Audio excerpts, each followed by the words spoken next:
Hello friends, அனைவருக்கும் வணக்கம். Welcome to my channel ஆச்சி மலர் கொடி. எல்லோரும் எப்படி இருக்கீங்க? நல்லா இருக்கீங்களா? இன்றைக்கி இந்த வாரம் நான் புரட்டாசி மாதம் 3வது சனிக்கிழமை ஏழுமலையானுக்கு தலிகை படையல் போட்டதான் இந்த வீடியோவில் காமிக்க போகிறேன். மிகவும் சக்தி வாய்ந்த விரதம் இது. வருஷத்தில் புரட்டாசி மாதத்தில் இந்த மாதம் ஃபுல்லாக விரதம் இருந்து தலிகை போடுறது. அந்த விரதத்துக்கு முக்கியம் மாவிளக்கு தான் மெயினாக. ஏழுமலையானுக்கு பிடிச்சது செய்வோம். அதுக்கு மாவு வீட்டிலேயே அரிசியை ஊற வச்சு மிக்சியில் அரைச்சிட்டு நல்லா சளிச்சிக்கணும். 1-2 இருந்தாலும் ரொம்ப நைஸாகவும் வேண்டாம். வீட்டில் தான் அரைக்கணும். கடையிலலாம் கொடுத்தா சுத்தமாக இருக்காது. அரைச்சிட்டு 3 கப்பு கிட்டத்தட்ட மாவு, அதுக்கு 1 கப்பு வெல்லம், நல்ல பாகு வெல்லமாக எடுத்துருக்கேன். நைஸாக வெல்லத்தை சீவி வச்சுக்கணும். கொஞ்சம் கட்டியாக இருந்தாலும் மாவிளக்கில் பிசையது கொஞ்சம் கஷ்டமாக இருக்கும். இந்த பாகு வெல்லத்தை வீட்டில் மிக்சியில் அரைச்ச மாவில் தான் செய்யணும். சுத்தமாக வீடு சுத்தம் பண்ணி குளிச்சுட்டு சுத்தமாக இந்த ஏழுமலையானுக்கு விரதம் ரொம்ப சுத்தமாக இருக்கணும். அதனால் வீட்டில் இடித்த இந்த மிக்சி மாவில் நல்லா ஈரப்பதமாக தான் இருக்கும் அந்த மாவு. அதில் பாகு வெல்லம் போட்டு நல்லா பிழைஞ்சிட்டு மாவையும் அந்த வெள்ளத்தையும் நல்லா பிசையணும். பிசைஞ்சிட்டு அதில் கொஞ்சம் நெய் சேர்த்துக்கிறேன். நெய் சேர்த்தா மாவு நல்லா ருசியாக இருக்கும்.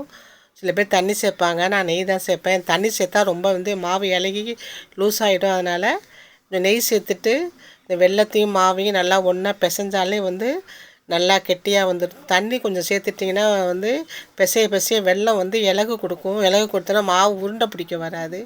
இந்த விரதத்துக்கு மாவிளக்கை உருண்டையாக பிடிச்சி அதில் நெய் ஊற்றி விளக்கு ஏற்றுறது தான் ரொம்ப விசேஷம். இப்போ நல்லா மாவையும் வெல்லத்தையும் போட்டு நல்லா பிசைஞ்சிட்டு இப்போ நெய் மட்டும்தான் ஊற்றிருக்கோம். அதுவே பாருங்களேன் இவ்வளோ அழகாக பிசைய வருது. மாவு ரொம்ப கெட்டியாக இருக்கிறதால லேசாக ஒரு ஸ்பூன் அளவுக்கு தண்ணியை தெளிச்சிருக்கேன்.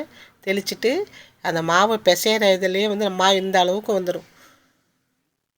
அழகாக நல்லா பிசைஞ்சி உருட்டணும். நல்லா உருட்டினா தான் மாவு கெட்டியாக உருண்டையாக நிற்கும். அதனால் கையில் போட்டு உருண்டையை உருட்டி எடுத்தீங்கன்னா உருட்டி தட்டி நான் செய்கிற மாதிரி செய்யுங்க. செஞ்சிங்கன்னா நான் போட்ட 3 கப்பு மாவுக்கு 2 பெரிய உருண்டை வருது. கிட்டத்தட்ட 400 கிராம் அரிசி, அது பச்சரிசி. இப்போ அழகாக உருட்டிட்டு 2 விலையும் ஒரே கைப்பிடி அளவுக்கு எடுத்திங்கன்னா 2 விளக்கும் ஒரே அளவில் அழகாக இருக்கும் பார்க்குறதுக்கு. ஒன்று சிறுசாக ஒன்று பெருசாகவும் இல்லாமல் 2ம் ஒரே அளவில் உருட்டியிருக்கேன் பாருங்கள். கைப்பிடி அளவு வச்சுக்கிட்டு உருட்டினது. அது நல்லா உருட்டி விட்டு தட்டினீங்கன்னா உருண்டையாக நிற்கும். அது இப்போ இது மாதிரி உருட்டி எடுத்துக்கோங்க.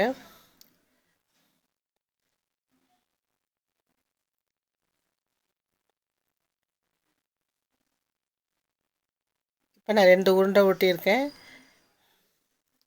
அதில் நடுவில் கை விரலால் இது மாதிரி கட்டை விரலால் அழுத்துனீங்கன்னா நல்லா குழி வரும். சுற்றி பக்கம் பிடிச்சிக்கிட்டே திரிச்சு விடாமல் இது மாதிரி குழி பண்ணி எடுத்துக்கோங்க.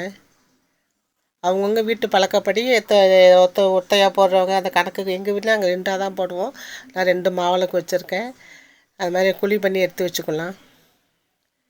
இந்த இதுக்கு பொங்கல், வடை, சுண்டல், வடை, பாயசம், அப்பளம் எல்லா காய்கறியும் செஞ்சு அதில் நிறைய சாமிக்கு செய்கிறது. இது வருஷத்துக்கு ஒரு நாள் ரொம்ப சிறப்பாக செஞ்சு 4-5 பேரை கூப்பிட்டு சாப்பாடு போட்டு இது செய்யணும். துளசி மாலை கட்டி போடணும். வடையை மாலையாக கட்டி பெருமாளுக்கு போடுவாங்க.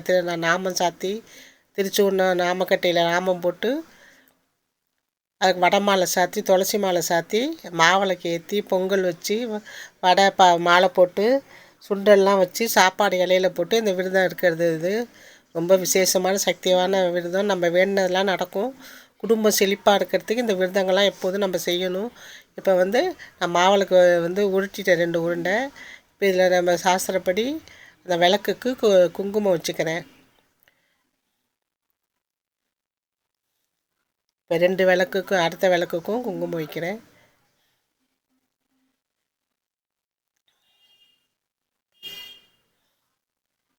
இந்த குங்குமம் வச்சோடனே இதை சாமி படத்துக்கு முன்னாடி இலையில வச்சு இப்போ அதுக்கு நெய் ஊற்றணும். நல்லா குழி பண்ணி நெய் ஊற்றிங்க. அப்போ தான் சாமி படையல் போடுறப்ப நல்லா விளக்கு நின்று எரியும்.